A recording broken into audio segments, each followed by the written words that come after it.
Dober dan, iz ljubljanskega studia 136, to so vesti na vesti. In ne vem, zakaj se vrtim na stolu, zaradi tega, ker itak noben ne verjame, da jaz, da se usedem, ali kaj, to je neka konvencija, ki smo se izmislili.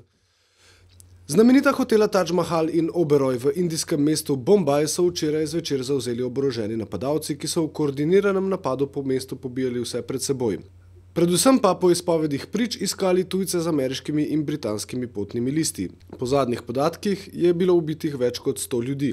Poročila, ki prihajajo iz Indije, se nenehno spreminjajo. Policija naj bi talce v Taj Mahalu ponoči osvobodila. Novi minister za promet Patrik Vlačič je potrdil, da bodo cene avtocestnih vinjet ostale enake. Hkrati pa je povedal, da trenutni sistem ne omogoča nadaljevanja gradnje avtocest v Sloveniji. Kar je posebej zaskrbljujoče je, da obstoječi sistem pravzaprav ruši sistem izgradnje avtocest v Republiki Sloveniji. Čak, koliko avtocest moramo pa še zgraditi? Ne, zdaj jih rušimo. Aja, pa to tudi treba plačati. Aj ne, tretja razvojna os. Ja, Madonič, dajte dvigant cestnine neki, da bomo imeli tretjo razvojno os. Minister bo zato ustanovil komisijo. Ne za razvojno os, ampak iz tistega, kar je prepovedal. Ta komisija naj bi pripravila predlog novega načina cestninjenja. Do takrat pa ostaja nejasna tudi usoda sredstev, ki jih je blokirala Evropska komisija. Aha, to zaradi onih kratkih vinjet, ne? Ne samo, da pošiljam signal Evropski uniji, obljubljam, da bojo spremembe sistema take, da bo bolj pravičen in dolgoročno vzdržen. Zakaj pa šalca tle? Aja. Reklama. Bar Cafe Freeze. Bar Cafe, ki je najbolj friznjen bar cafe od vseh bar cafejev od 1 do 3. Oziroma od 2 do 3. No, skratka. Ali nova vlada že razmišlja o zamenjavah članov nadzornih svetov podjetij, ki so delno v državni lasti? Na to vprašanje je zavest odgovoril predsednik vlade Borut Pahor. Bar Cafe Freeze. Ne. Jaz sem že pozval in to lahko samo ponovim, da pričakujemo od vseh, ki opravljajo v imenu države svoje vloge, da te vloge opravljajo vestno in pošteno tudi naprej. Ful dobro tole. Prvak opozicije Janez Janša je še vedno na dopustu, zato pa Borut take klati. Mariborskega župana Franca Kanglerja pa smo povprašali za komentar o odločitvi poslanca Franca Pukšiča, da izstopi iz poslanske vrste SDS. Je pa gospod Pukšič za mene osebno en veliki demokrat, ki se bori za demokracijo in demokratično, če se človek odloči za kakšno drugačno pot, kot pa je bila v tem danem trenutku. Predsednik republike Danilo Türk, za vse tiste, ki ste pozabili, kako izgleda, prilagamo njegovo fotografijo, je opravil svoj prvi uradni obisk na Hrvaškem. Po srečanju s hrvaškim kolegom Stipetom Mesićem je dejal, da v Zagreb ni prišel s posebnimi diplomatskimi pobudami, saj bo o tem morala razmisliti nova slovenska vlada. Z Mesićem pa sta se strinjala, da je sodelovanje med državama dobro, lahko pa bi bilo še boljše.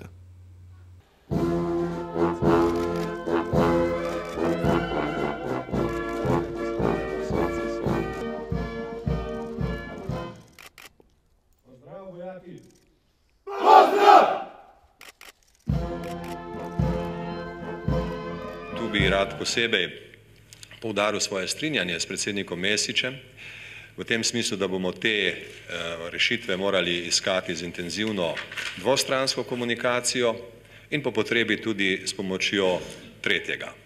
Na gospodarskem razstavišču v Ljubljani poteka sejem Kariera. Predstavlja se več kot 100 delodajalcev, ki želijo najti ustrezne sodelavce. Predstavljajo pa se tudi ponudniki izobraževanj in MBA programov. Danes bo svoje karierne uspehe predstavil nekdanji tržaški župan Ricardo Illy. A je to od kave? Najbrž. Bar Cafe ful dober. Freeze. Eden od organizatorjev, Tomaž Dimnik, pa nam je predstavil svoj pogled na idealno zaposlitev. Idealno je, da ti je v bistvu kariera oziroma delo zabava. To je idealno razmerje, vendar po izkušnjah je dobro tako, da v bistvu kombiniraš delo, zabavo, da dejansko imaš nek kanal, kjer se sproščaš. In tiste stresne situacije potem kompenziraš z kakšnimi takimi adrenalinskimi vsaj v mojem primeru, adrenalinskimi športi. O ljubljanskem minaretu komentar dneva Mihajl Jarc.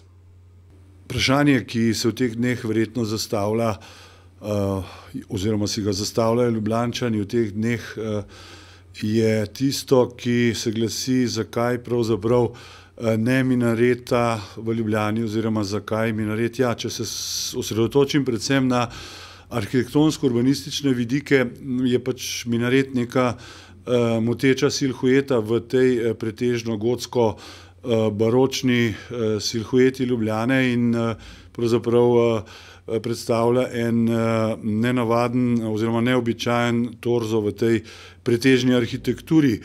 To je, bi rekel, čisto tehnični vidik, če pa pogledam nekoliko širše, pa če se ozremo na reciprociteto, če si ogledamo državo oziroma republiko, ki se ima za laično Turčijo, tam ne dopustijo graditi nobenih zvonikov in tudi verske skupnosti, razen seveda muslimanske, niso pravne osebe.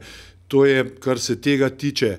Če pa se spustimo na nekoliko bolj, bi rekel, neoprimerljivo področje, je pa zadeva pravzaprav, ki najbrž zadevo naredi precej zamotano, ta, da islam ni le verska, ampak tudi politična veroizpoved ali pa verjetno prej politična kot pa verska. Da ne naštevam podrobnosti in dejstev, ki so se zgodila v Evropi zadnja leta, pa se lahko, bi rekel, opredelim samo do nekega dejstva in sicer na trditev večinskega dela muslimanov po raznih državah Evrope, da pač ti radikalni, nasilni muslimani ne predstavljajo večine.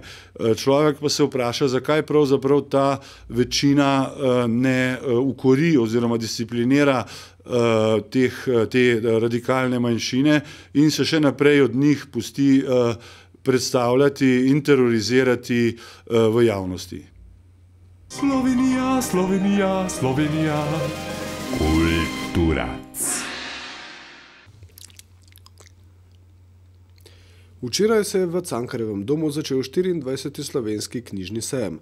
Med predstavljenimi knjižnimi novostmi izdvajamo knjigo Hrepenenja, pesniško zbirko Leonarda Cohena, ki jo je ob spremljavi kitare predstavil prevajalec Matej Kranc. Kakor ptica na žici, kot pijanec na polnočni veselici, po svoje trudil sem se, da bi se osvobodil. Posebnost te knjige je tudi to, da pač so noter njegove skice tudi, on je že dolgo skiciral in risal in tako naprej, ris bez skice in v njih ukomponirana pesniška besedila, prozna pesniška. In potem smo to rešili na tak način z založbo Miš, ki je izdala knjigo, da smo podnapisali v slovenščini prevod, original pa pustili v sliki, ker bi drugače posegali jasno v delo in to niso dovolili tudi ne pri njegovem založniku, tako da smo se na tak način znašli, kar se mi zdi tudi v redu, ker dejansko so te pesmi del risb, ne? In je to prav zanimivo, to je čisto neka noviteta ne vem, se mi zdi, da še nisem nikjer druge videl take variante, ne? Kar je tudi zanimivo, ker je interdisciplinarno, tudi ta vizualna umetnost se povezuje s poezijo in tako naprej, to se mi zdi zelo pomembno pri tej knjigi. Še vreme, z novim minaretom se nevihtnim strelam pišejo slabi časi. Iz ljubljanskega studia 136, to so bile vesti na vesti. In to je bil Barkafe Friz. Nasvidenje. Zdaj sem pa res ustal, zdaj sem res šel. To je razlika, zakaj se na začetku zavrtim, ne vem. To so ti neki detajli, to človek ne ve nikoli.